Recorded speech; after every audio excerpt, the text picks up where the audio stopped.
Hello guys, in today's video I'm going to show you how to fix Minecraft error code. Servers are down, easy and quick. If you want to fix it, it's easy. All you need to do first just type here game mode and go to game mode settings. Now make sure to enable game mode and go to Xbox game bar. Make sure to disable Xbox game bar and then close this window. Open File Explorer, go to this PC, go to your local disk, then go to Windows here, scroll down until you find system 32 and then type here etc, enter,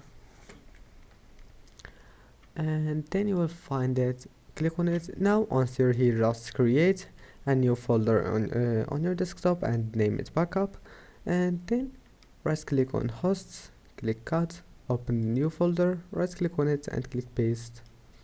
Now your problem must be fixed. Don't forget to like and don't forget to subscribe, and see you in the next video.